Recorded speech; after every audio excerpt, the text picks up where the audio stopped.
Salut à tous. Aujourd'hui, préparez-vous à entendre une vérité qui dérange.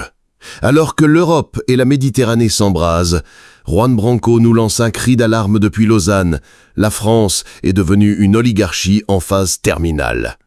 Nos élites, rongées par une perversion psychique, nous entraînent vers la guerre pendant qu'elles pillent l'État. Le système, un cercle parfait.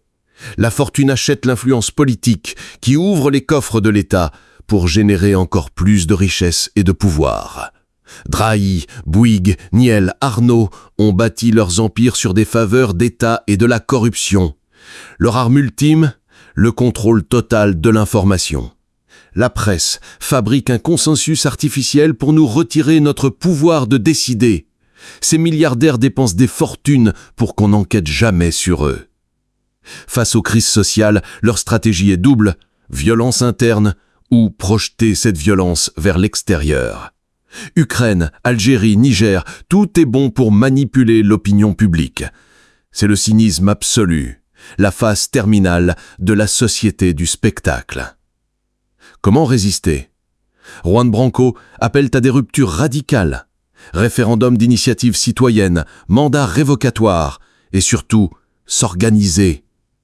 La vérité est l'arme de ceux qui n'ont rien face à des dirigeants qui prospèrent sur le mensonge. Son message est cristallin. Ce n'est plus une question d'idées, c'est une question de survie. Pour nous, pour nos enfants. Si l'on ne s'organise pas rapidement, ce sera la mort. Écoutez attentivement. Bonsoir à tous. Merci d'être là. Je suis très touché de votre présence. Un moment qui me semble particulièrement important pour la France, où nos élites en perdition cherchent à nous menacer, non plus seulement par le pillage et la prédation comme elles l'ont fait ces dernières années, mais de plus en plus à travers un bruit sourd qui est celui de la guerre et de la conflictualité entre États. On l'a vu, elle s'approche en Europe de l'Est. On voit les tensions monter aussi en Méditerranée. On a vu aujourd'hui un ministre de l'Intérieur français arborer des lunettes de soleil comme de nombreux dictateurs l'avaient fait dans les juntes latino-américaines, dans un clin d'œil évidemment à ces régimes passés, dans le but de provoquer, évidemment, dans le but de faire peur, d'intimider, de marquer et de façon générale d'instrumentaliser les opinions publiques à des fins qui sont non seulement d'accaparement du pouvoir, mais également, à mon sens, d'expression d'une forme de perversion psychique qui commence à s'installer au sein de notre élite dirigeante. J'ai eu la chance ou la malchance de grandir parmi eux, d'être formé à leur côté, de les connaître pour beaucoup intimement, de ne pas avoir d'inhibition à leur égard et d'avoir une connaissance précise de leur mode de fonctionnement, à la fois intellectuel que humain, et d'avoir la certitude que ces gens nous mènent dans le mur, nous menacent sincèrement et sont prêts à tout pour demeurer au pouvoir et préserver leurs intérêts. Alors c'est une certitude qui s'inscrit évidemment aussi dans les luttes et les engagements dont Maxime Nicole vient de rappeler une partie, et je le remercie d'avoir tenté de raviver la mémoire d'un mouvement qui a été écrasé dans la violence et par le stigmate. Je pense que c'est un terme qui est extraordinairement important, surtout par rapport au thème de notre conférence, la question de la survie en oligarchie, qui appelle peut-être d'abord à définir en quelques mots ce qu'est une oligarchie, pourquoi il est à mon sens évident que la France est un système oligarchique. L'oligarchie, à mon sens, correspond à un système dans lequel un certain nombre de personnes font usage des moyens dont ils disposent, de leur fortune, pour acheter des instruments de propagande, des organes de presse qui, à leur tour, vont leur permettre d'influencer le comportement d'hommes politiques et femmes politiques, qui, à leur tour, vont leur donner accès à des ressources d'État. Donc en fait, c'est un système circulaire dans lequel vous devenez riche en achetant votre influence auprès des dirigeants qui eux-mêmes ont une autorité sur l'État, État qui va vous permettre d'accumuler des ressources et de devenir de plus en plus riche et de plus en plus puissant. Elles sont rares en France aujourd'hui, les fortunes qui ne viennent pas directement ou indirectement de l'État. Il y a évidemment, par exemple, les oligarques qui sont liés aux télécoms. Des gens comme Xavier Niel, comme Patrick Drahi, comme Martin Bouygues, dont la fortune a été faite en obtenant l'autorisation par l'État d'opérer dans un système oligopolistique, c'est-à-dire où le nombre d'acteurs économiques est très réduit, en l'occurrence les télécoms. Il y a 4 opérateurs téléphoniques en France, longtemps il n'y en a eu que 3, et longtemps auparavant il n'y en avait qu'un, qui était un acteur national, étatique, qui nous appartenait à tous. Et pour des raisons idéologiques et de corruption, on a décidé d'ouvrir à la concurrence ce qui n'était pas un marché, ce qui était un service public, et de le transformer en bien privé. Quand vous êtes 3 ou 4 acteurs qui contrôlez l'accès à un service qui est essentiel pour l'ensemble de la population, les conséquences sont évidentes. Vous allez vous entendre entre vous pour vous assurer de faire des marges et un profit qui vont vous garantir le fait de devenir millionnaire, voire milliardaire. Cet argent-là, il va être tiré sur un pool de consommateurs qui est l'ensemble de la population. Parce qu'il est impossible aujourd'hui de vivre sans accès à Internet, sans accès à la téléphonie mobile. Et donc l'État a la possibilité de décider qui peut participer à ce marché, à ce secteur. Et donc, évidemment, vous allez tout faire pour vous assurer que l'État vous offre cette rente qui va vous permettre d'accumuler des centaines de millions d'euros, des milliards. Et la meilleure façon de le faire, dans un système représentatif que l'on dit démocratique, comme l'est celui de la France, eh bien c'est tout simplement l'information, le contrôle sur l'information. Parce que quand vous votez, ce qui est votre seul pouvoir lorsque vous êtes un citoyen dans un système dit démocratique, votre vote va avoir de la valeur que s'il est bien informé. Si on arrive à vous faire croire qu'un individu a toutes les qualités du monde alors qu'il n'en a aucune, qu'un programme politique va servir vos intérêts alors qu'il ne va servir que les intérêts de quelques-uns, on vous retire le pouvoir qui est le vôtre, de décider de façon éclairée et consensuelle de votre destin et du destin de la collectivité. On vous empêche de devenir citoyen.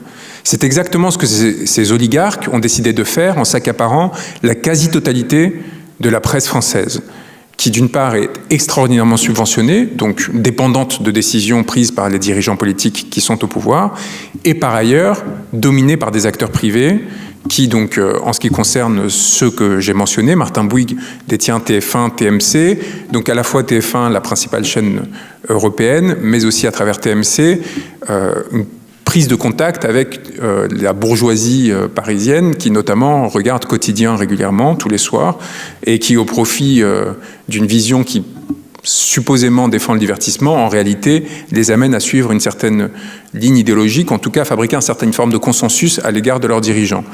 On va voir Xavier Niel qui, comme il a dit lui-même, achète des canards ou prend des participations dans des canards, donc c'est un terme vulgaire pour parler de presse écrite, pour qu'ils arrêtent de l'emmerder. Et donc il a pris des participations de Mediapart à Bakchiche, en passant par le média récemment créé, l'Informé, qui sont des médias spécialisés dans l'investigation pour s'assurer que jamais il n'enquête sur lui. Et à côté, il a racheté des médias nationaux comme Le Monde, L'Observateur, le Huffington Post, et un certain nombre de médias en ligne, des participations dans Brut et ainsi de suite, de façon à s'assurer que là encore, on ne s'intéresse pas de trop près à lui. De sorte que la seule fois où Mediapart a fait une enquête sur Xavier Niel assez gentille, Edoui Plenel a fini par admettre qu'il avait reçu un appel rempli d'insultes de la part de Xavier Niel qui lui demandait, en gros, où était passé son investissement. On a ensuite des personnes comme Bernard Arnault qui, lui, ayant commencé sa fortune... Donc ces 3 personnes-là dont je vous parlais ont toutes fait leur fortune grâce aux télécoms. Donc en gros grâce à l'État, grâce aux faveurs que leur a offertes l'État. Parfois ça crée des tensions. Xavier Niel était furieux que Martin Bouygues était furieux que Nicolas Sarkozy offre à Xavier Niel la possibilité de rentrer dans l'oligopole que je vous décrivais à travers Free. Il ne comprenait pas pourquoi l'ami qu'il avait défendu depuis plus de 20 ans, dont il avait été témoin de mariage et ainsi de suite, lui faisait ce coup qui allait mécaniquement réduire ses profits parce qu'il faisait passer de 3 à 4 le nombre d'opérateurs téléphoniques et donc la part de consommateurs qui allait à chacun d'entre eux allait mécaniquement baisser. Du coup, Nicolas Sarkozy a cherché à se faire pardonner en lui offrant le chantier du tribunal de justice parisien, un chantier à plusieurs milliards d'euros, évidemment surévalué, ce qui lui a permis de se rabibocher un peu avec son ancien ami et donc témoin de mariage. Donc on a ces acteurs qui sont directement liés aux télécoms.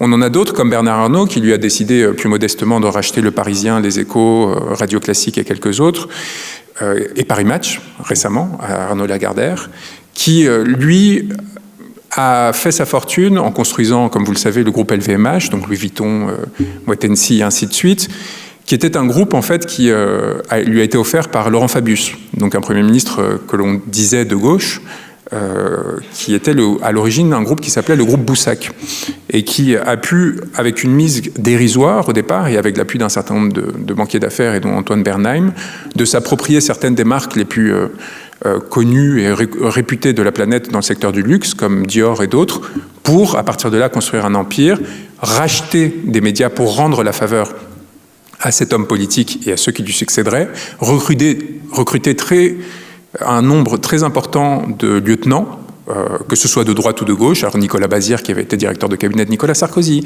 Christophe Girard, qui avait été lui conseiller de Laurent Fabius, afin d'entretenir une forme de caste qui s'assurerait de veiller à ses intérêts. Christophe Girard, évidemment, a été propulsé à la mairie de Paris en charge des affaires culturelles pour s'assurer que les intérêts de LVMH à Paris seraient respectés, dans l'objectif de voler l'image de Paris pour en faire l'image du groupe, comme on l'a vu récemment lors de la cérémonie des Jeux Olympiques, où on a vu pour la première fois de l'histoire, dans une compétition qui est censée être évidemment vouée au bénévolat, c'était l'esprit initial d'un certain nombre de personnes, et notamment de Pierre de Coubertin. On a vu dans la cérémonie d'ouverture des malles Louis Vuitton être affichés comme si de rien n'était, avec les médailles qui à chaque fois étaient présentées dans des coffrets Louis Vuitton, et ainsi de suite.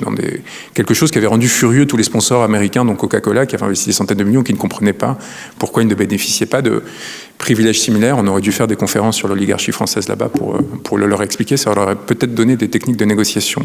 Donc on se retrouve dans une situation où, d'une façon ou d'une autre, là, le cas le plus récent, parce que tout cela s'épuise, les gens meurent, le père de Arnaud Lagardère, Jean-Luc Lagardère, est mort, le fils était tellement incompétent qu'il a dilapidé en quelques années un empire familial qui faisait de lui quand même le principal actionnaire d'Airbus. Il est parti avec une mannequin à très haut quotient intellectuel, écumer les soirées de Saint-Tropez et de Majorque, au point où on a fini par le débrancher doucement, et donc il a fallu le remplacer, et on s'est retrouvé avec un nouvel acteur, Rodolphe Saadé, alors que pas grand monde connaissait à l'époque. Avant lui, il y avait eu Patrick Drahi, quand même, j'oublie pas, Patrick Drahi. C'est intéressant quand même, parce que ça vous permet de voir à quel point c'est systémique. C'est pas, on prend pas des anecdotes les unes après les autres, vous allez voir comment ça fait. Ça touche l'ensemble du spectre, qu'il soit de droite ou de gauche. Et c'est là où le point est fondamental pour définir ce qu'est une oligarchie. C'est-à-dire, c'est un espace où il n'y a pas d'alternative réelle, d'alternance entre les forces politiques qui se construisent. Et donc, avant d'arriver à ce cher Saadé, Patrick Drahi, qui cherche à racheter SFR, et qui appartenait au groupe Vivendi, et qui va demander l'autorisation, parce que c'est comme ça que ça se passe, à Emmanuel Macron, qui était secrétaire général adjoint de François Hollande à l'Élysée, et qui lui dit « D'accord, mais tu dois racheter l'IB et l'Express. Et si tu peux racheter BFM et RMC, ça nous arrangerait. » Évidemment, il le demande en tout écuménisme, mais pas du tout pour en faire les torchons propagandistes qu'ils sont devenus aujourd'hui, s'asseyant sur des décennies de réputation, ou plutôt pillant la réputation que ces médias avaient construit au fil des décennies à travers des journalistes qui étaient engagés et sincères, et en les transformant en pur instrument de pouvoir, notamment sous Emmanuel Macron. Donc Patrick Drahi rachète tout ça, et donc on lui donne l'autorisation de racheter SFR. Il fait licencier 2100 personnes, parce qu'évidemment il le rachète avec de la dette qu'il avait faite auprès de Goldman, et il faut bien rembourser les intérêts de la dette, et pour rembourser les intérêts de la dette, il faut accroître le taux de profit, et il fallait bien aussi rembourser les investissements dans ces médias qui systématiquement, c'est comme un point intéressant, tous ces milliardaires qui sont fascinés par le seul fait de faire de l'argent. Les seuls échanges que j'ai eus avec Xavier Niel, il me disait systématiquement « on fera tous les projets que vous voudrez, mais ma seule condition, même si j'ai 10 milliards d'euros, c'est de faire de l'argent ». Par contre, dans la presse, tous les projets sont non rentables et seraient en faillite s'ils n'étaient pas régulièrement abondés par ces milliardaires. Comme c'est curieux, comme c'est intéressant, tout d'un coup, cet œcuménisme et cette passion pour la démocratie et les intérêts des peuples. Donc, Patrick Drahi, qui dépense des fortunes pour asseoir son influence et qui va avoir l'effet que l'on sait sur l'espace médiatique à gauche, en nous privant en fait des derniers relais progressistes qui existaient d'une pensée qui soit véritablement populaire ou intéressée par le peuple dans notre pays, à l'exception de l'Humanité, mais qui est affilié au Parti communiste. Et donc on se retrouve avec Rodolphe Saadé, parce que Patrick Drahi, à un moment donné, il doit rembourser ses 50 milliards de dettes. 50 milliards de dettes, rien que cela, ça devrait vous donner une indication sur la perversion d'un système qui permet à des personnes sans capital de départ de générer de tels taux d'endettement, évidemment en faillite technique, et qui est obligé de vendre ses médias. La panique dans la Macronie, à qui est-ce qui va pouvoir le vendre, et on fait rentrer 2 nouveaux oligarques, Daniel Kretinsky, qui a cette qualité extraordinaire d'avoir fait sa fortune en rachetant des usines, des usines à charbon, et qui évidemment se retrouve dans une situation de détruire la planète en les rouvrant à travers des failles réglementaires pour rentabiliser son investissement. Un Tchèque qui a décidé de s'intéresser à la France et aux médias français, on ne sait pas trop pourquoi là non plus. Et évidemment le dernier et le plus important aujourd'hui, Rodolphe Saadé. Alors Saadé, c'est magnifique, c'est la CMA-CGM, je ne sais pas s'il y a des gens qui s'intéressent à la logistique ici, mais c'est les ports en gros, c'est l'un des principaux acteurs de la logistique portuaire et du trafic de conteneurs. On a vu qu'il y avait eu de grands sujets pendant le Covid avec cette question. Cet homme a fait 50 milliards d'euros avec sa famille, qui détiennent à 75% le groupe CMA-CGM, 50 milliards d'euros de bénéfices depuis le Covid. Parce que l'explosion des prix du transport liée à la crise qu'on a connue lui a permis d'accumuler cette fortune. Mais comment est-ce que cet homme le méritait parce qu'il avait construit un empire par lui-même, comme on ne cesse de nous le raconter, de nous faire la légende de cet homme? En réalité, pas tellement. La CMA-CGM appartenait à l'État français, c'est-à-dire à nous.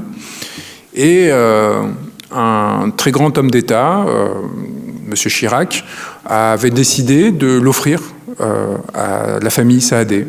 Et donc l'État avait investi 1 milliard de francs à l'époque dans le groupe et l'avait tout de suite donné pour 20 millions de francs vendus, cédés, à la famille Saadé. Et donc aujourd'hui, la famille Saadé fait des dizaines de milliards d'euros de bénéfices à partir d'un bien qui nous appartenait et que nous avons fabriqué.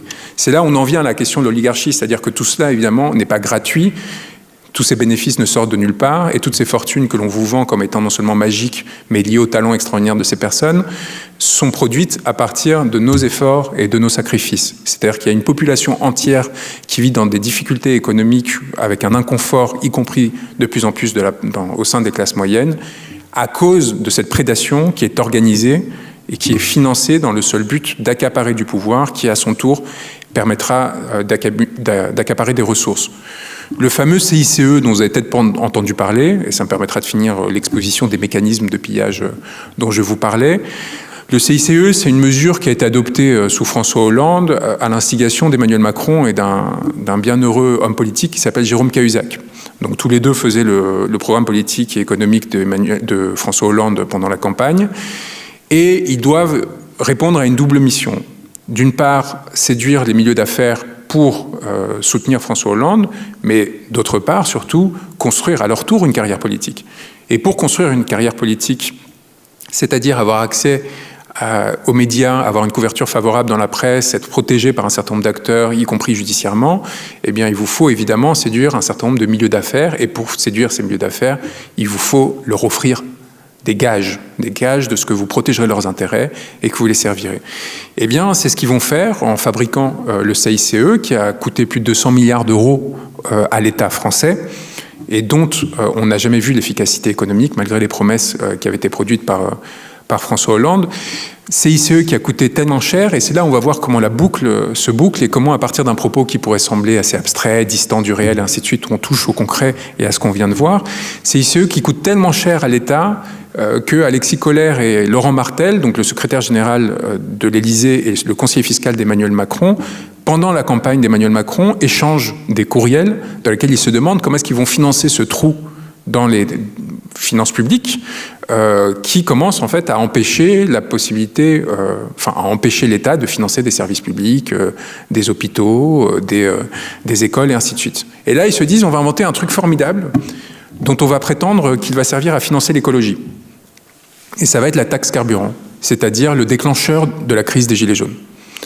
Et donc, on a des échanges de mails qui ont été révélés par Wikileaks entre ces deux personnes, qui ont été publiés, qui démontrent qu'ils sont en train de créer cette taxe, non pas comme le gouvernement le prétendrait ensuite pour financer la transition écologique et énergétique, mais pour financer et pour remplir le trou dans la raquette qui a été causé par ce CICE qui n'avait été adopté que pour propulser les carrières de M. Hollande, M. Cahuzac et M. Macron. Et donc vous avez une sorte de système circulaire qui malheureusement finit par générer des crises.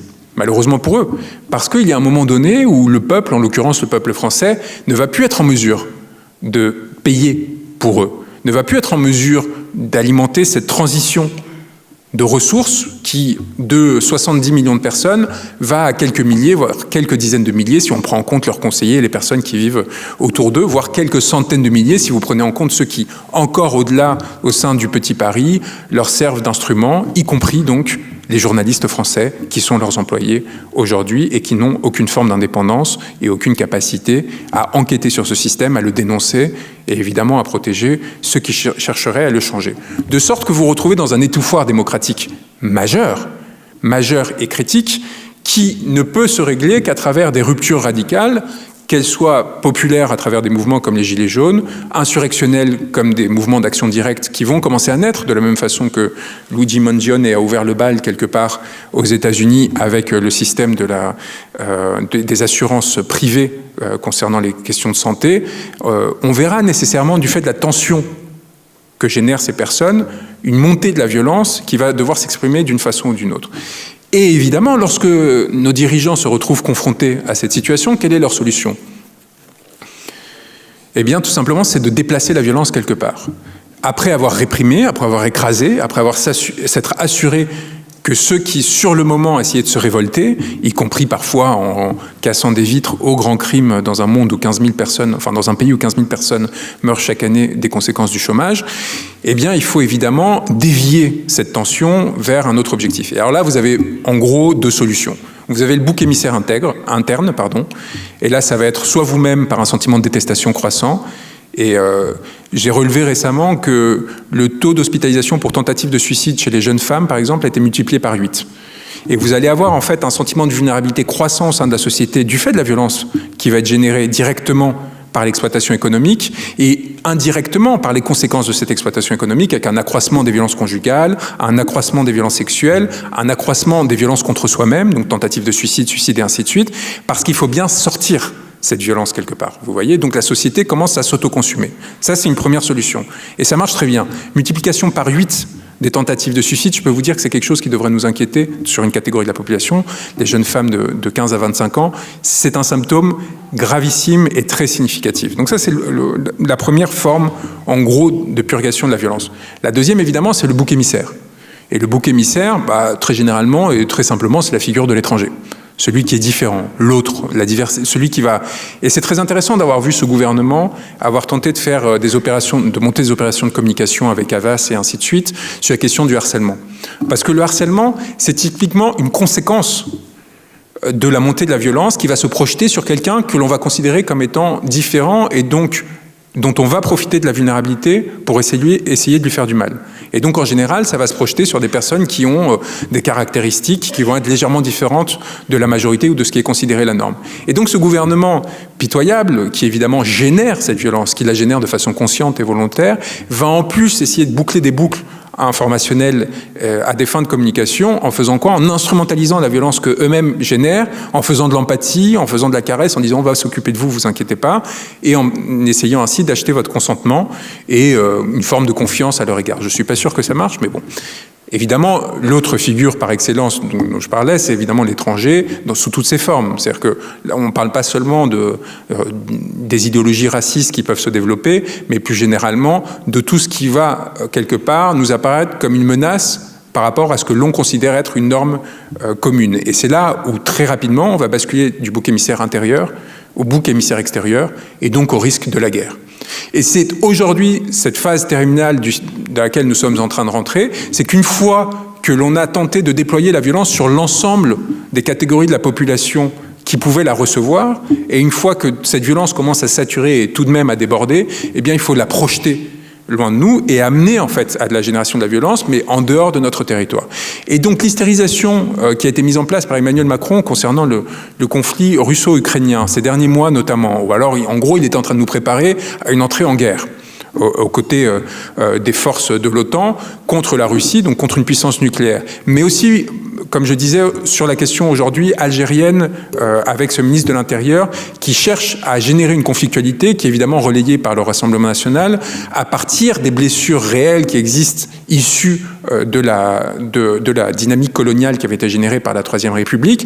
On a une coagulation des forces politiques qui n'ont qu'un intérêt, encore une fois, se perpétuer au pouvoir, soigner leur névrose, voire leur psychose à travers leur exercice du pouvoir, et qui, donc, dans cette direction, ne vont pas hésiter à nous jeter, in fine, sur des champs de guerre, si ça peut leur permettre d'y rester. Comme ils sont aujourd'hui sans aucune réponse face aux enjeux fondamentaux de notre temps, comme ils sont sans aucune sincérité ni volonté réelle de régler un certain nombre de problèmes institutionnels que génère leur corruption, comme ils dépendent de ces appareils oligarchiques que nous souhaitons abattre, eh bien, ils se montreront prêts à tout pour le faire, prêts à tous les mensonges et à toute forme de cynisme. Et donc, à partir de là, se pose la question de notre rôle dans cette dynamique. Lorsque j'étais avec Maxime et bien d'autres dans le mouvement des Gilets jaunes, on a eu l'opportunité à plusieurs reprises de rentrer dans des lieux de pouvoir.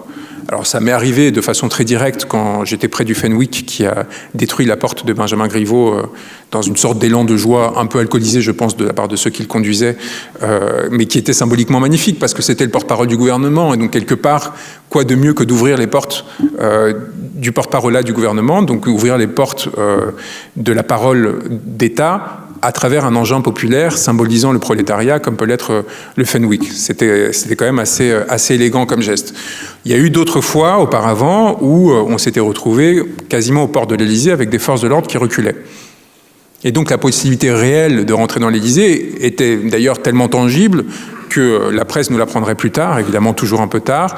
Et bien tout simplement, on avait eu un hélicoptère qui avait été prédisposé dans l'objectif d'évacuer Emmanuel Macron si cela devenait nécessaire et de laisser quelque part le peuple français se débrouiller avec le mobilier national et d'en faire probablement un feu de joie. Donc on se retrouve dans une situation où on pouvait et on ne l'a pas fait. Et alors pourquoi est-ce qu'on ne l'a pas fait ?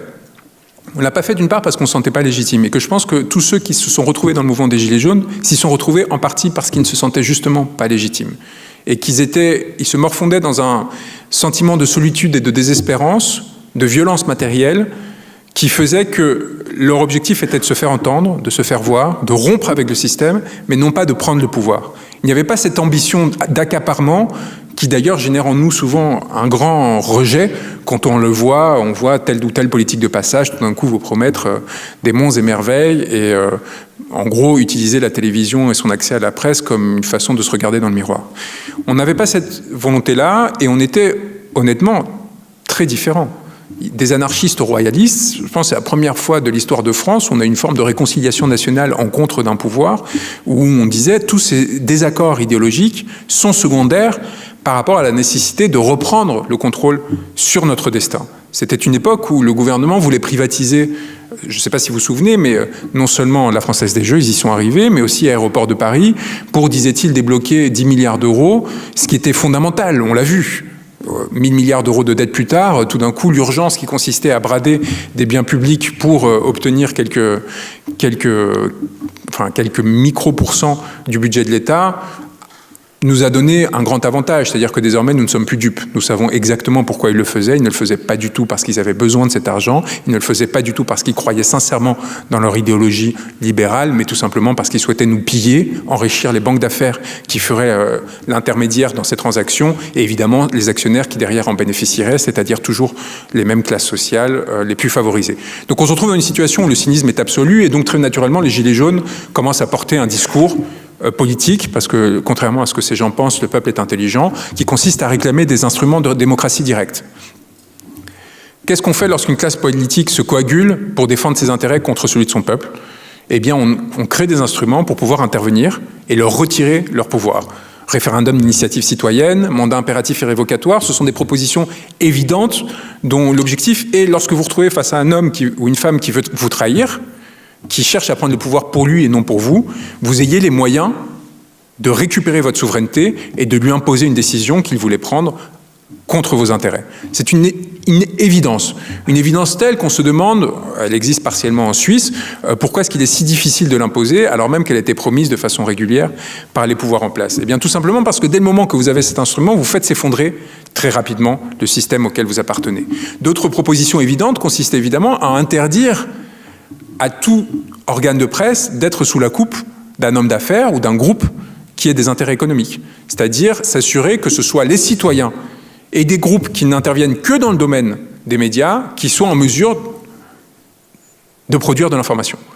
De la même façon, sur la question des algorithmes, reprendre le contrôle sur les algorithmes, s'assurer qu'ils soient transparents, s'assurer qu'il n'y ait pas des manipulations qui puissent intervenir, comme cela a été assumé lors des émeutes qui ont suivi la mort de Naël par le gouvernement et surtout par la directrice des relations publiques de Snapchat qui était entendue lors de l'Assemblée par une commission d'enquête de l'Assemblée nationale et qui expliquait qu'elle était en communication directe avec l'Élysée et qui faisait varier en fait les algorithmes de façon à éteindre le feu et à éteindre une révolte qui était en cours. Imaginez-vous, ça a été admis pour cela, évidemment, ça a été fait pour les autres mouvements sociaux, ils ne vous le diront jamais.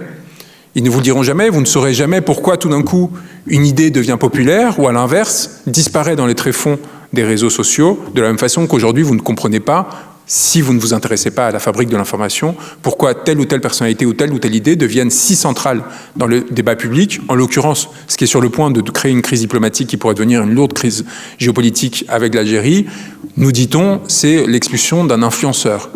Alors là, on commence à se demander, est-ce que nos dirigeants ont perdu tout sens commun? Est-ce qu'ils sont devenus fous? Est-ce que c'est nous qui sommes en train de devenir fous? C'est-à-dire qu'il y a l'expulsion d'un influenceur est en train d'amener à ce que des propositions politiques comme l'interruption de tous les flux financiers entre la France et l'Algérie, quand même des flux financiers qui se comptent en milliards, soient interrompus. Là, en fait, ce à quoi on assiste, c'est à la phase terminale de la société du spectacle et de la consommation, où vous avez Bruno Retailleau, le ministre de l'Intérieur, qui a décidé de faire une opération de communication, qui pensait, avec son coup de menton habituel, régler des problèmes, enfin, gagner en notoriété et donc régler le problème de l'apparence assez détestable qu'il arbore pour une grande majorité des Français, en se saisissant d'un micro-problème qui était en fait quelques fous furieux qui sur les réseaux sociaux appellent à toutes sortes de crimes et délits, en organisant une expulsion, en médiatisant une expulsion, parce que vous comprenez, le faire arrêter, le juger ne suffit pas pour plaire à une certaine catégorie de la population selon lui. Il fallait symboliquement le sortir du territoire, l'envoyer sur ses terres. Et évidemment, on voit bien la dimension raciste sous-jacente du discours, c'est-à-dire c'est un étranger qui est la cause du mal en France. On en revient à la logique du bouc émissaire que je décrivais tout à l'heure, ça ne peut être que l'étranger qui commet le péché. Et donc, à partir de cette dynamique, problème, il a face à lui un État souverain qui exige un laissez-passer pour chaque expulsion, et donc il se prend les pieds dans le plat, et là, au lieu d'admettre l'humiliation, c'est-à-dire une opération de communication mal ficelée, c'est-à-dire son impuissance, son incompétence, évidemment, il va aller dans la fuite en avant. Fuite en avant qui, évidemment, bénéficie de l'embrayage du Rassemblement national, dont on rappellera à nos amis de gauche que, contrairement à ce qu'ils n'ont cessé de prétendre, il n'a pas été créé sur les fondements de la Seconde Guerre mondiale. Pas du tout. L'origine idéologique du Rassemblement national, c'est le traumatisme de la guerre d'Algérie. C'est le traumatisme de la guerre d'Algérie, c'est l'absence de purgation de ce traumatisme national qui a amené toute une partie de la population à rester en fait dans l'ancrage colonial qui avait été proposé par la Troisième République, c'est-à-dire par la gauche. Et donc on se retrouve dans une situation avec un débat de sourds entre la gauche qui joue la partition humaniste, universaliste et ainsi de suite, la droite qui joue sur les blessures coloniales pour essayer d'apprivoiser et d'enserrer une partie de la population dans son discours. Et en conséquence de quoi, eh bien, la rupture potentielle des relations diplomatiques avec un pays souverain qui est quand même important parce qu'il y a 6 millions de descendants d'Algériens en France et que les conséquences peuvent être particulièrement graves si on continue à envenimer cette situation. La réalité sous-jacente, c'est laquelle? C'est qu'on a Emmanuel Macron qui, un peu désespéré de ne plus avoir de protagonisme sur la scène politique française, avait décidé de faire une visite d'État avec plus de 150 illustres membres de notre illustre élite française, dont Jack Lang, dont François-Marie Bagné, qui avait donc escroqué Madame Bettencourt et ainsi de suite, et qui, pour justifier de ce déplacement extraordinaire auprès du non moins extraordinaire roi du Maroc, avait décidé de reconnaître unilatéralement, sans consulter personne, la souveraineté marocaine sur le Sahara occidental, ce qui a évidemment provoqué une crise diplomatique immédiate avec l'Algérie, qui a décidé d'activer un certain nombre de relais d'opinion pour s'attaquer à la France et dont un certain nombre de personnes qui ont commencé à agiter la menace terroriste pour intimider l'État français. Et donc vous vous retrouvez avec les mises en scène pitoyables actuelles. Donc vous voyez comment de décisions qui sont en fait le fruit d'intérêts purement personnels, de personnes qui en fait se comportent en monarques, on se retrouve très rapidement avec des conséquences potentielles pour des millions de personnes. Et évidemment une instrumentalisation de chacun d'entre nous qui, selon nos affects, vont être plus ou moins sensibles à la question algérienne, plus ou moins sensibles à la question de l'intégration, de l'immigration et ainsi de suite, et qui vont se voir orientés vers telle ou telle force politique de façon purement manipulatoire.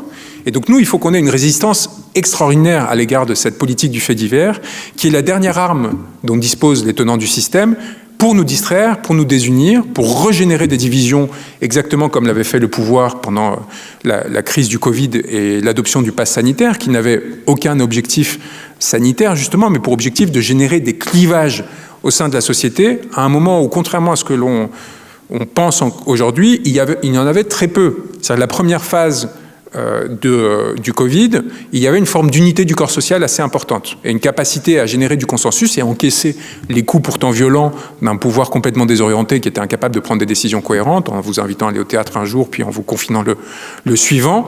Donc on avait encaissé et avec le pass sanitaire, tout d'un coup, cette violence qui commençait à monter à l'égard de qui ?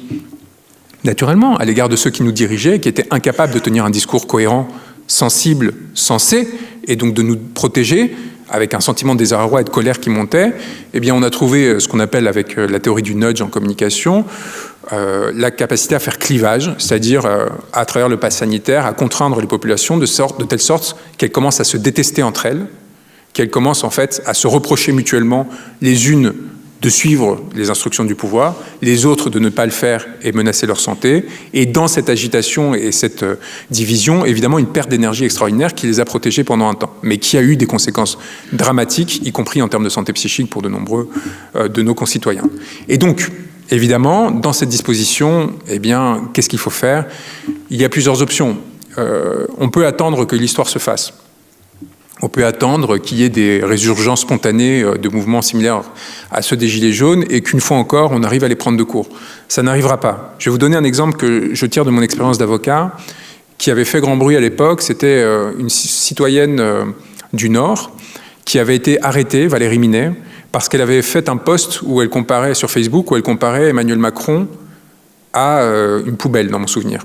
Je ne sais pas si vous vous souvenez de cette histoire qui avait fait scandale, où elle s'était fait arrêter à 6h du matin, placée en garde à vue pendant 48 heures pour un post qui était censé être injurieux contre Emmanuel Macron.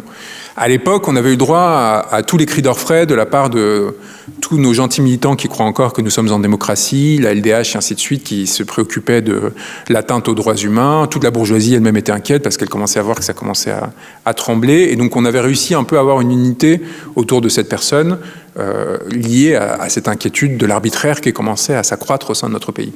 La réalité, c'est qu'il ne s'agissait pas du tout d'un geste de la part d'un monarque effrayé ou frustré de ce qui avait pu être dit à son sujet. Stéphane Espic, qui est ici, a connu des mouvements de cet ordre-là lorsqu'il a été poursuivi sur plainte personnelle d'Emmanuel et Brigitte Macron parce qu'il avait eu l'honneur et le bonheur de se baigner devant le fort de Brégançon avec un homard gonflable, ce qui était considéré comme une insulte suprême par nos dirigeants et avait amené à ce qu'il soit jugé à Toulon en faisant déplacer et déprioriser des affaires de violence conjugale et ainsi de suite.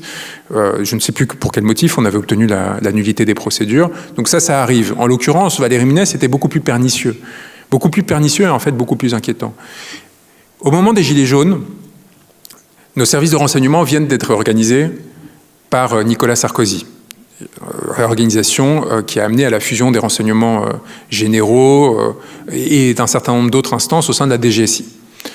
La DGSI, c'est un joyeux foutoir, avec la crise du terrorisme qui s'abat sur nous on pourrait revenir aussi sur les origines de cette crise et la responsabilité de nos dirigeants dans le fait que la France était particulièrement frappée.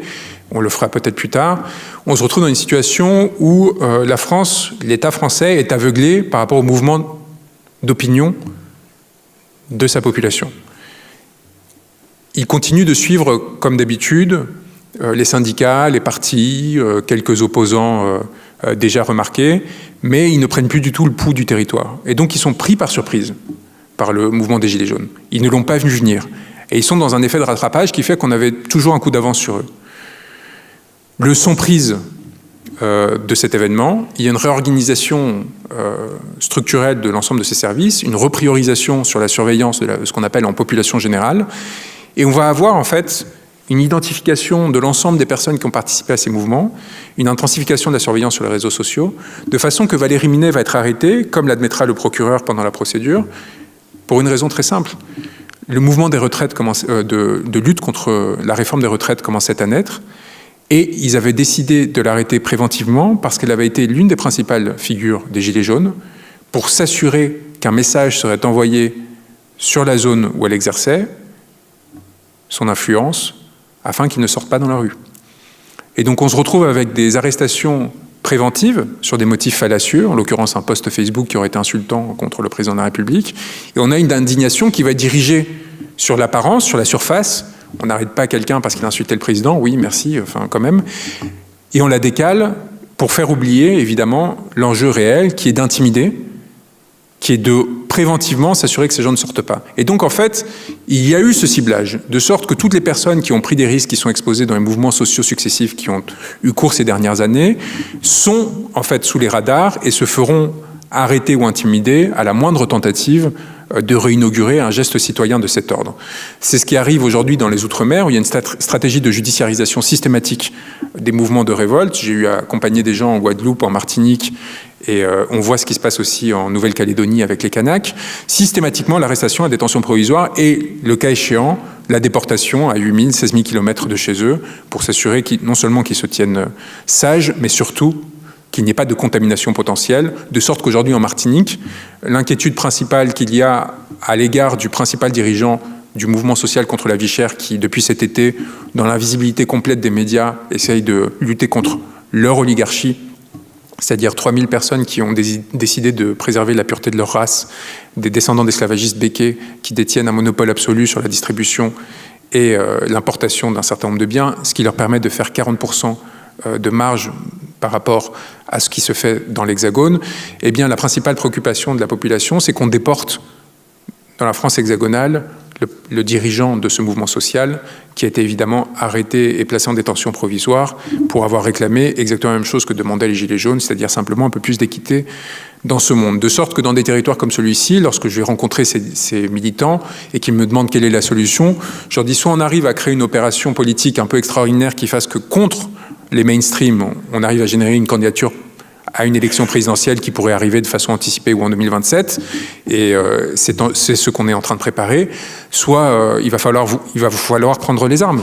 Il va vous falloir prendre les armes parce que ça fait un demi-siècle que ces individus, là je parle de la Martinique, continuent de vous spolier et de vous piller, eux-mêmes qui avaient déjà été indemnisés lorsque l'esclavage a été aboli, parce que, évidemment, les pauvres avaient souffert de la perte économique générée par l'abandon de l'esclavage. Donc c'est à partir de quand vous êtes dans une situation où la radicalité politique apparaît comme la seule alternative au système existant, moi je m'inquiéterais non pas pour nous, mais pour ceux qui nous dirigent, parce que leur vie va devenir très rapidement très difficile en fait.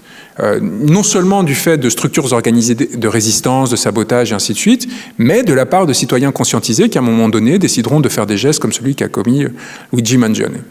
Et donc, comme on est des citoyens responsables et très gentils et non violents et pour la paix, d'un côté, j'essaye quand même, à travers mes ouvrages, de donner des instruments de résistance à l'oppression sur la question de la surveillance et ainsi de suite, à partir de mon expérience en tant qu'avocat.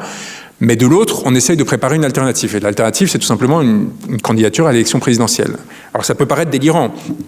Ça peut paraître délirant parce que quand on vous a présenté le système que je vous décris, on a parler que d'une partie du problème. Il y a aussi la question du financement, des 20 à 40 millions d'euros que dépensent chaque année les politiciens pour se présenter, parfois grâce à l'aide de certains dirigeants politiques très recommandables étrangers comme Muammar Kadhafi, comme on est en train de le voir grâce à la chronique judiciaire que nous offre de façon à peu près aussi constante que Plus belle la vie Nicolas Sarkozy depuis quelques mois. On a une situation où vous avez à la fois un problème de visibilité et donc de capacité à faire passer vos idées dans l'espace public, à la fois une capacité financière qui est obérée parce que vous n'allez pas faire, en défendant le peuple, le tour des milieux d'affaires pour récolter des milliers d'euros par soirée en organisant des dîners privés, comme l'a fait Emmanuel Macron pendant 2 ans, pour vous présenter à l'élection. Ou alors, je peux vous assurer que celui qui sera élu en fonctionnant comme cela n'aura pas à cœur de défendre vos intérêts. Et évidemment, à partir de l'absence de visibilité et de moyens, la capacité à nous lier, c'est-à-dire à nous réunir, à nous voir, et à partir de là, organiser des actions communes qui nous permettent de diffuser nos idées à l'échelle horizontale. Et donc, face à cette triple contradiction, on a un avantage énorme. C'est qu'on a des maîtres, les maîtres principaux aujourd'hui de notre ère, n'en ont pas grand-chose à faire de la France et de l'Europe. Il y en a un qui commence à s'y intéresser de plus en plus, Elon Musk. Il a choisi son camp. Il nourrit de plus en plus un certain nombre de forces politiques, plus ou moins légitimes. Je peux vous dire que je suis très inquiet du soutien qu'il a offert à l'AfD en Allemagne, non pas pour des questions idéologiques, mais de par ce que la résurgence d'un camp nationaliste en Allemagne peut générer comme risque et danger pour la France, notamment une France qui ne se serait pas préparée à la dislocation de la construction européenne et à la nécessité de reprendre en main sa souveraineté avant que le fassent d'autres, avec tout ce que ça peut impliquer à moyen terme. Ça, c'est des questions qui devraient être au centre de notre débat public. On n'en parle pas du tout. On est sur les cris d'orfraie idéologiques et ainsi de suite. Passons. Donc on a Elon Musk qui a quand même généré une forme de nettoyage algorithmique en proposant son code ouvert sur la question de ce qui est favorisé ou pas sur Twitter, ce qui nous permet quand même d'avoir une idée de la façon dont on peut utiliser l'instrument, ce qu'on arrive à faire de façon assez efficace. On a les autres, Mark Zuckerberg et Evan Durance, pardon, qui était le patron de Snapchat, qui, eux, sont dans une disposition de pure soumission au pouvoir politique états-unien, donc ils feront ce qu'on leur demande. Donc on l'a vu avec Mark Zuckerberg qui a décidé de complètement changer, virer sa cutie à la veille de l'intronisation de Trump pour son deuxième mandat, et qui a décidé de complètement changer les règles de modération. Tout ça, en fait, ça peut générer des effets d'opportunité dont on peut se saisir. Emmanuel Macron l'a très bien compris. Il est dans un rapport de séduction très ambivalent avec Elon Musk, c'est-à-dire qu'il essaye de l'attaquer un peu et le lendemain il dit non mais ça serait quand même bien qu'on se voit parce qu'il a un peu peur évidemment des conséquences que tout cela pourrait avoir.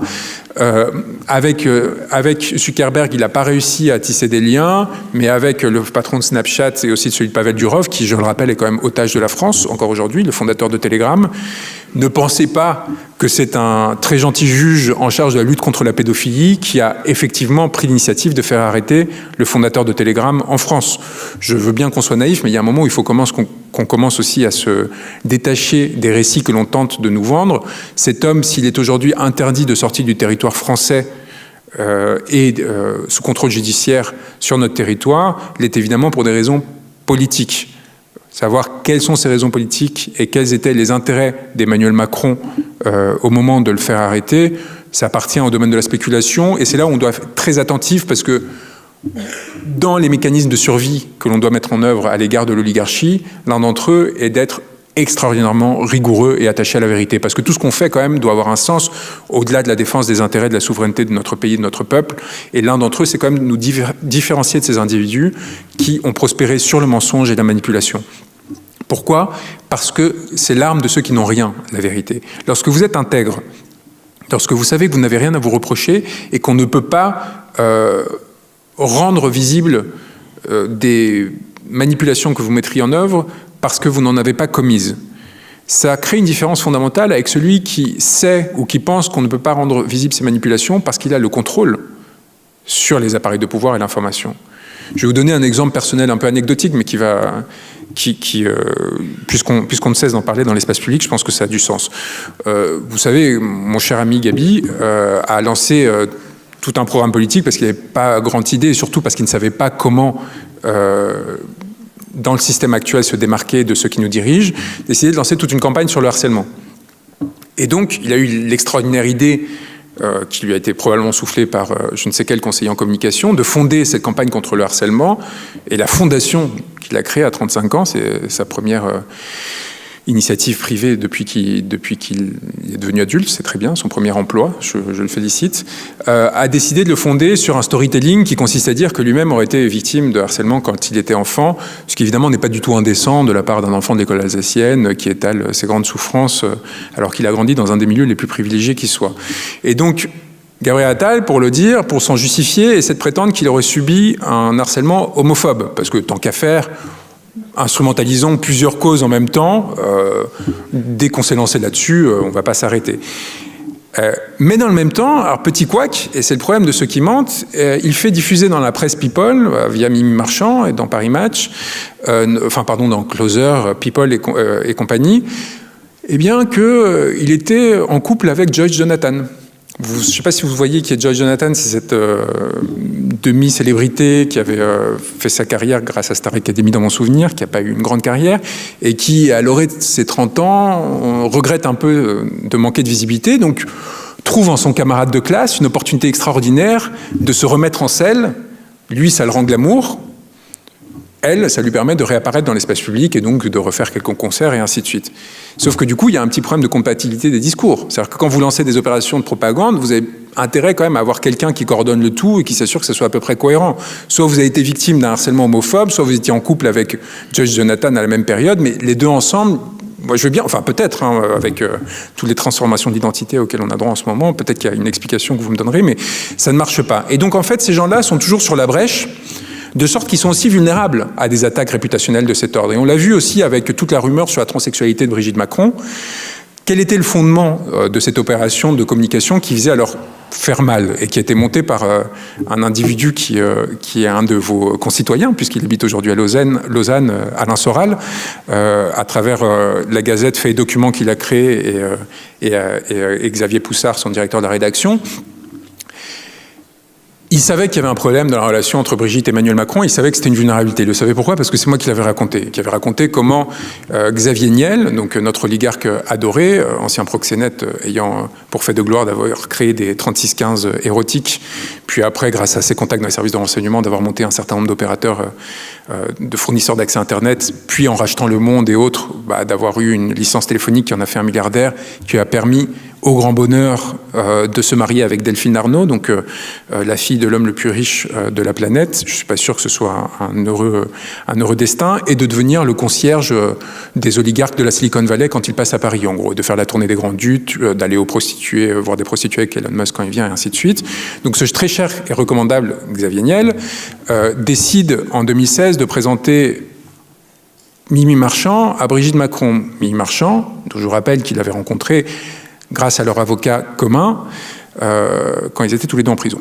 Donc, il présente Mimi Marchand à Brigitte Macron parce que Brigitte Macron est très angoissée alors que son cher amoureux commence à monter dans l'espace public. Emmanuel Macron étant, rappelons-le, à l'époque ministre de l'économie, et ayant rencontré Bernard Arnault et tout ça via sa femme, donc via Brigitte Macron, qui était enseignante à Franklin, qui est l'un des lycées les plus prestigieux privés de Paris, où elle était prof de français.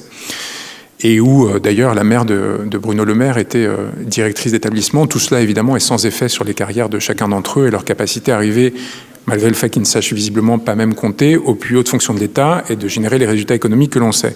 Donc, on se retrouve dans une situation où Brigitte Macron est un peu inquiète, parce que Brigitte Macron sait qu'elle a rencontré Emmanuel Macron quand elle avait 39 ans et qu'il en avait 14, et qu'elle l'a rencontré alors qu'elle était prof de lycée. Et elle ne sait pas quoi faire avec ça. Et elle est très embarrassée parce qu'elle sait qu'elle est partie d'Amiens avec lui pour fuir l'opprobre qui avait été généré dans la bourgeoisie auquel ils appartenaient mutuellement. Lui, fils de prof de médecin, elle, fils d'industriel dans la chocolaterie, de cette relation qui, en fait, est techniquement une relation qui aurait pu être réprimée pénalement pour des faits de pédocriminalité. Et donc, moi, je n'ai pas de jugement à porter sur la morale et la volonté mutuelle qu'ont eu ces hommes cet homme et cette femme de se retrouver, enfin cet enfant et cette femme de se retrouver. Mais je comprends l'angoisse qui a pu saisir Brigitte Macron, qui du coup ne trouve pas meilleure idée que de s'en ouvrir au très probe Xavier Niel, qui lui-même lui présente donc Mimi Marchand, ancienne trafiquante de drogue et proxénète, elle aussi ayant été retrouvée avec 500 kg de hashish dans un camion, et du coup étant allée en prison pour cela. Et Brigitte Macron et Mimi Marchand et Xavier Niel décident de monter une opération de communication très brillante qui consiste à renverser le stigmate. Et c'est quelque chose que la Macronie aura fait de façon systématique. Vous l'aurez vu notamment quand on a appris que Stéphane Séjourné était illettré. Je ne sais pas si vous vous souvenez de ce moment extraordinaire. On se rend compte qu'il ne sait pas non seulement parler français, mais anglais, mais pas parler français non plus. Et qu'on se dit que c'est un peu gênant que cet homme soit devenu ministre des Affaires étrangères, qui requiert a priori un art du verbe et de la parole qui lui manquait de façon douloureuse. Eh bien, tout d'un coup, vous avez vu dans la presse People émerger des articles disant « Non, mais il est dyslexique ». Non, mais c'est pas bien de se moquer de lui, c'est dyslexique. La dyslexie, c'est difficile. Et d'ailleurs, il va peut-être créer une fondation pour la dyslexie. Enfin, qu'importe que la dyslexie soit un rapport à l'écrit et pas à l'oral, bon, c'est des détails là encore, comme le harcèlement homophobe. Enfin, bon, ça permet de passer l'obstacle, vous voyez. L'objectif à chaque fois, à travers le mensonge, à travers l'instrumentalisation d'une cause noble, de dévier l'attention, dévier le tir et de se permettre de continuer à avancer. Et donc, je vous parlais de Stéphane Séjourné parce qu'ils vont faire exactement la même chose pour Brigitte et Emmanuel Macron. On a un problème, pas un petit problème, en termes de relations publiques. Hein. C'est pas ce qu'ils font dans leur intimité ne nous concerne pas. Comment est-ce qu'on le renverse? Eh bien, en fait, on va surimprimer, survisibiliser leur relation en la romantisant. Et donc ça va plus être 14 et 39 ans, ça va être 16, 16 et demi et 34. Et tout d'un coup, d'un fait qui aurait pu en effet générer un certain débat, qui aurait peut-être dû générer un certain débat, on se retrouve avec quelque chose qui va en gros être configuré pour générer l'attention et le désir chez la ménagère de plus de 50 ans, comme il les qualifie, en gros les lecteurs de Paris Match et de la presse People. Et donc cette instrumentalisation, évidemment, elle va générer un retour de bâton à un moment. Et ce retour de bâton, c'est le moment où des gens encore plus cyniques et méchants que vous décident de dire « tu veux jouer ? On va jouer ». Brigitte s'appelait Jean-Michel. Et alors là, évidemment, d'abord, j'imagine la perplexité de l'Élysée, des services com de l'Élysée qui s'attendaient à beaucoup de choses, mais pas à celle-ci, qui disaient « ok, comment est-ce qu'on gère ce truc ?» et qui doivent, du coup, en fait, parce qu'ils ont mis eux-mêmes l'intimité de ces gens dans l'espace public, trouver une riposte. Évidemment, alors ils essayent tout. On a quand même eu Brigitte Macron sur un JT de TF1 à dire « je ne suis pas un homme », j'aime beaucoup. On a Emmanuel Macron, pareil sur TF1, le jour des droits de la femme, dire « quelle était votre plus grande blessure ? Les rumeurs sur ma femme ». Je dis « bon d'accord, ok ». Et on se retrouve maintenant, quand vous n'avez plus d'arguments, que vous sentez que ça ne prend pas, qu'est-ce que vous faites ? Vous faites arrêter les types. Et donc ils ont fait arrêter non pas Alain Soral et Xavier Poussard, pour des raisons qui nous échappent ou pas, mais le pauvre créateur de Zoé Sagan, qui était un compte parodique sur Twitter, qui du coup, évidemment, avait vu la chose, et enfin, comme l'abeille vers le miel, s'était dit, mais c'est merveilleux, parce que c'est quelqu'un qui fait de la satire et de la parodie sur toutes les intimités et les jeux de pouvoir au sein de nos élites. On se rappelle comment elle décrivait les soirées 3 MMC de Gabriel Attal et de Louis Jubelin. Moi, elle racontait des histoires d'amour que j'aurais eues avec les princesses Bourbon. Bon, bref, il nous apportait un peu de joie. On décide à 6 h du mat d'envoyer la PJ parisienne, le faire arrêter, placer en garde à vue pendant 48 heures pour lui dire maintenant Coco, et évidemment de faire fermer ses comptes sur les réseaux sociaux. Tu vas payer pour l'œuvre collective de votre cher concitoyen. Donc on est vraiment dans une situation où entre ça, et on voit la continuité avec ce que je décrivais sur Stéphane Espic et le homard gonflable qui visiblement avait eu l'heure de déplaire aussi à Brigitte et Emmanuel Macron. Moi j'ai eu à défendre des citoyens de cet ordre, mais malheureusement par dizaines. Des dizaines de personnes qui avaient droit à des plaintes personnelles de Gérald Darmanin parce qu'il y avait une caricature qui a été postée en commentaire d'un post sur un groupe Facebook. Je veux dire, vous imaginez, vous êtes ministre de l'Intérieur et vous allez porter plainte au commissariat du 8e arrondissement parce qu'il y a une caricature qui vous a déplu sur un commentaire d'un post d'un groupe Facebook. C'est quand même un peu douloureux de voir dans quelle misère ces gens pataugent ou dans quel narcissisme poussé à l'extrême. C'est-à-dire qu'ils ont un ego qui est relativement fragile et qui devrait nous inquiéter, encore une fois, dans leur capacité à défendre nos intérêts.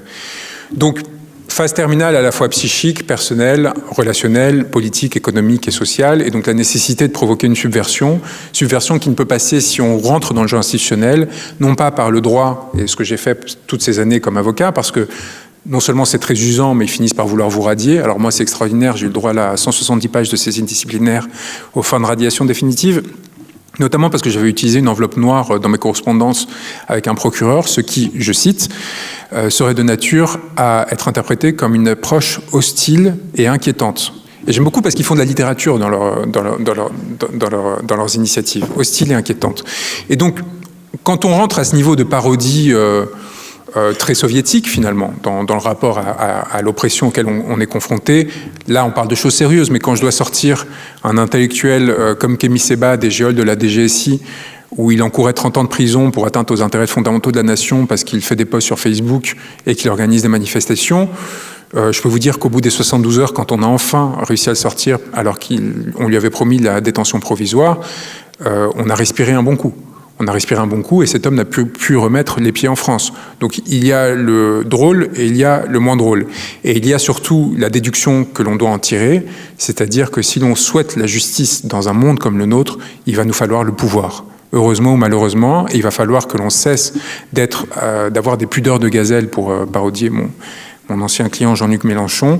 Il va falloir qu'on s'organise de façon populaire et transversale par rapport au clivage artificiel qu'on a généré au sein de cette société, pour les sortir de là. Là, je ne parle pas seulement d'Emmanuel Macron et de ses ministres, mais de ceux qui les ont fabriqués et qui cherchent à tout prix à fabriquer les suivants pour se protéger, et à travers l'adoption des instruments que l'on décrivait, référendum d'initiative citoyenne et ainsi de suite, redonner au peuple la capacité à prendre en main son destin et s'assurer qu'il ne soit pas utilisé à des fins malveillantes, parce que la France reste la 8e puissance mondiale, une puissance nucléaire, et est capable non seulement de faire beaucoup de mal à son propre peuple, mais aussi à d'autres populations, notamment si elle était impliquée dans les projets auxquels le promet Emmanuel Macron. Et peut-être que je finirai là-dessus. On est échappé à l'été 2023 à une guerre.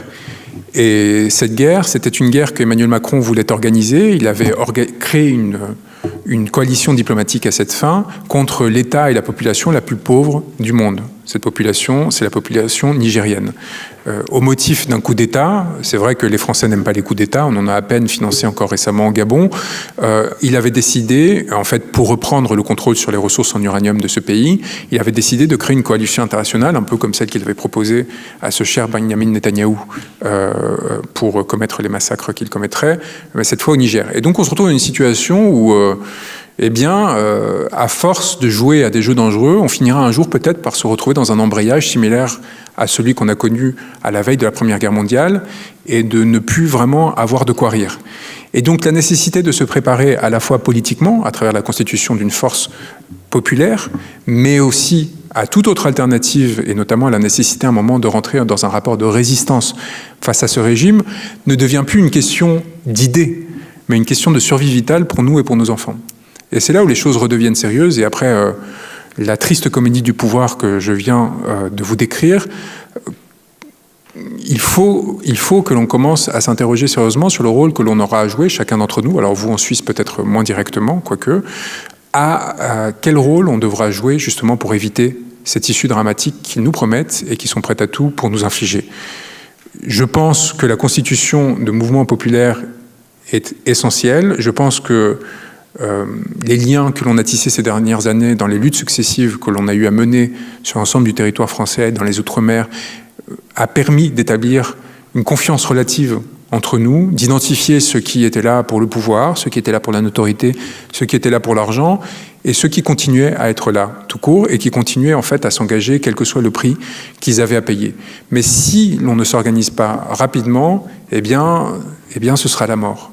Et je le dis avec légèreté, sans emphase, sans vous faire des discours de politiciens comme vous les connaissez, soit très rédigés, soit très théâtraux, avec une apparence de normalité, parce que c'est à mon sens la façon la plus saine de vous faire passer ce message et de vous rappeler quelque part à nos devoirs de citoyens et donc à la nécessité de s'organiser. Et donc je suis très heureux d'avoir eu ce moment pour échanger avec vous. On va, à partir de cet événement, commencer un tour de France qui nous amènera à rencontrer des gens sur l'ensemble du territoire pour essayer de comprendre quelles sont les forces qui sont déjà actives dans la préparation de cette lutte, voir avec qui on va travailler. J'ai pris une approche assez modeste qui consiste à aller voir d'abord ce que le système adore appeler les petits candidats. Des gens comme Jean Lassalle, comme Jacques Cheminade, les rencontrer déjà pour comprendre comment ils ont réussi à se présenter, qu'est-ce qui les a amenés à vouloir se présenter en ayant peu de chance d'y arriver, et quelle perspective ils pourraient dresser qui fasse que nous puissions nous appuyer sur leur expérience pour réussir là où ils avaient échoué. On a évidemment à côté, et c'est peut-être la chance que j'ai aujourd'hui, d'avoir eu une telle visibilité et un tel soutien aussi au sein du système oligarchique avant de m'en débrancher, qu'ils continuent à être préoccupés de nous et à considérer qu'ils sont dans l'obligation de parler de nous pour essayer de nous détruire. Parce que nous ignorer ne suffira pas. Donc il y a eu toutes les initiatives dont Maxime a parlé de façon pudique, mais je pense qu'on peut en parler clairement, les accusations de viol, d'agression sexuelle, d'homophobie, de complotisme en toutes sortes, d'instrumentalisation diverses de causes et ainsi de suite. C'est-à-dire que toutes les attaques réputationnelles et judiciaires qui ont pour objectif de vous éteindre, les tentatives de radiation du barreau et ainsi de suite, ça c'est la première phase. Enfin, c'est la deuxième phase, parce qu'elle suit la première qui consistait tout simplement à essayer de vous faire disparaître. Quand ils n'y arrivent pas, ils essayent de vous détruire, socialement, symboliquement. Et il y a ensuite la troisième phase qui est tout simplement la menace. La menace, la coercition, c'est ce qui m'est arrivé, et les opérations de barbouzerie, c'est ce qui m'est arrivé en Mauritanie, lorsque j'ai été enlevé par des agents des services de renseignement, cagoulé, menotté, envoyé à la Direction générale de la Sûreté nationale, donc la police politique du régime, et après 2 jours pendant lesquels l'Élysée n'était évidemment pas du tout informé de ce qui se passait, transféré au Sénégal, parce qu'évidemment le régime mauritanien se permettrait en pleine initiative de transférer un avocat français dans un pays où on le voulait arrêter pour terrorisme, attentat et complot, parce que c'était le régime allié à Emmanuel Macron qui à l'époque dominait, que nous défendions des opposants. Donc cagoulé, envoyé menotter de l'autre côté de la rivière, du fleuve Sénégal, après avoir été amené à la capitale, à Nouakchott, et dans des pick-up banalisés, transférés jusqu'à me faire placer en détention, où ils espéraient se débarrasser de moi. Pas de chance, nous ne sommes pas eux. Et pas de chance, les gens sont sensibles au sort de personnes qui ont été du côté des plus vulnérables et du plus fragile de la société.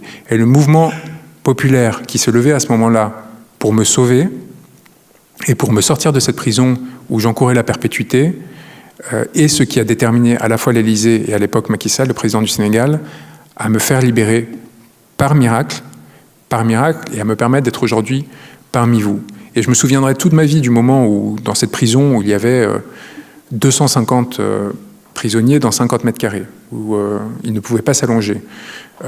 Lorsque l'une des personnes qui avait une radio est venue me voir au deuxième jour pour me dire « Ne t'inquiète pas, tu es sauvé », on vient d'entendre sur RFI que les Gilets jaunes avaient commencé à préparer une manifestation et annoncer une manifestation pour obtenir ta libération.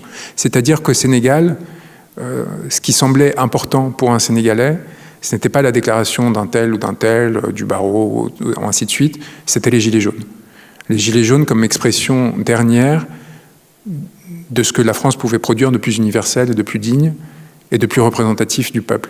Et que dès le moment pour eux où les Gilets jaunes commençaient à se mobiliser, le peuple allait céder. C'était peut-être idéaliste ou romantique, mais la réalité c'est que l'ensemble des efforts combinés de tous ceux qui à ce moment-là n'ont pas accepté l'inacceptable m'a sauvé. Peut-être qu'il y aura d'autres obstacles à mesure que l'on gagne en puissance et à mesure que notre capacité à les inquiéter ne passe plus par notre capacité à publier ou à défendre des personnes qu'ils voudraient écraser, mais tout simplement à, effectivement, eux, les faire détenir, emprisonner et sortir du pouvoir dans lequel ils se sont installés.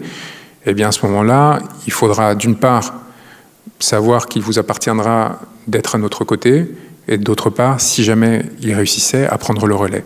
Parce que la force de ce que l'on essaye de construire, et c'est peut-être le mot de conclusion, elle repose sur le fait que nous sommes très nombreux et que tous les instruments que j'ai à ma disposition pour comprendre et me confronter à ces individus sont des instruments que je vous transmets en permanence, à travers ces conférences, à travers les livres, à travers les interventions sur les réseaux sociaux, et que cet immense effort de synthèse, de production, qui fait que je ne suis pas devenu un vulgaire trafiquant d'informations comme le sont les journalistes aujourd'hui en France, c'est-à-dire des gens qui utilisent les informations auxquelles ils ont accès pour en publier certaines et en garder d'autres afin de gagner du pouvoir. Ce sacrifice partiel que je fais a pour vocation de vous donner cette force, de vous donner cette capacité à conscientiser à votre tour un certain nombre d'autres individus et à un moment donné de vous retrouver en position de résistance et de prendre le relais sous une forme qu'il vous appartiendra de décider et dont on a essayé de théoriser et de mettre en... Donc, comment faire une guillotine? On a fait par exemple une liste de tous les endroits qu'il faudrait prendre dans le cas où une révolte populaire qui recueillerait l'assentiment de la majorité de la population intervenait en France. Et les moyens qu'il faudrait mettre en œuvre à cette fin. Et si je n'ai pas été arrêté, c'est pour une raison très simple en publiant cet ouvrage. C'est parce qu'il m'avait déjà fait un compromat. C'est parce qu'il m'avait déjà accusé de viol. Et qu'en fait, en m'accusant de viol, la dernière chose qu'il pouvait faire et qu'il devait faire, c'était de me politiser.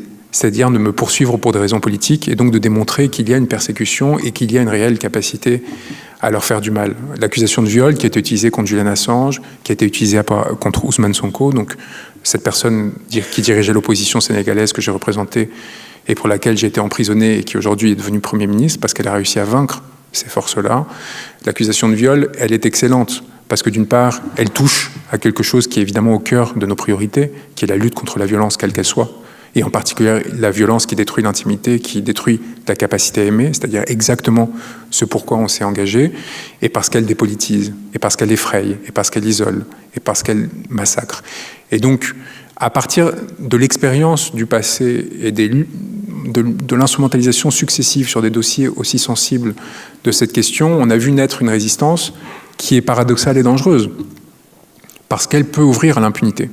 Elle peut ouvrir à ce que des comportements réellement délictueux ou criminels puissent être acceptés par des forces sociales qui veulent le bien, et elle peut amener à une forme d'anomie qui est extraordinairement dangereuse. Et c'est à nous d'être très attentifs à trouver les bons équilibres et à, sans laisser nos causes se faire voler par ces individus, résister à l'opprobre et à la manipulation qu'ils essayent de nous mettre en œuvre. Et ça, c'est un élément fondamental, et j'en finis cette fois réellement avant d'ouvrir aux questions. Quiconque pense lutter en s'appuyant sur les instruments du système est en fait en train de nourrir ce système. Quiconque lutte en s'appuyant pour se faire sur les informations qui sont produites par des organes oligarchiques ou par un système judiciaire qui est complètement à la main des personnes qui nous dominent, quiconque prend comme référence ces données-là pour s'attaquer à l'un des siens est en train de faire le jeu de l'ennemi. Il faut être particulièrement méfiant parce que par nature, ces instruments-là peuvent être à n'importe quel moment instrumentalisés pour être retournés contre nous. Et c'est une leçon que le féminisme, par exemple, avait compris dès les années 70. Il y a eu tous les grands mouvements féministes des années 70, ont marginalisé et isolé ce que l'on appelait le féminisme carcéral, parce qu'elle voyait bien que l'instrument pénal pouvait être détourné et le serait pour abattre ceux qui luttaient pour un certain nombre de causes, comme ça a été le cas notamment contre le mouvement des Black Panthers en Amérique du Nord. Et le problème, c'est que la mémoire des luttes est précaire. La mémoire des luttes est précaire parce qu'on n'a pas d'argent, parce qu'on n'a pas d'institutions, parce qu'on n'a pas le contrôle sur l'éducation qui fait qu'on peut transmettre notre expérience, notre histoire, les leçons qu'on en a tirées, et que eux l'ont.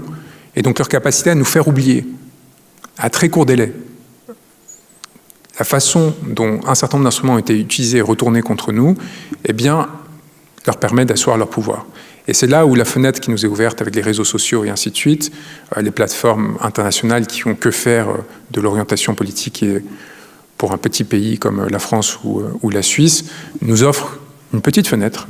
On ne sait pas combien de temps elle durera, elle est déjà manipulée, insuffisante, mais pour tenter d'avancer quelques pions et de résister et de survivre dans ce système oligarchique dans lequel nous sommes aujourd'hui insérés.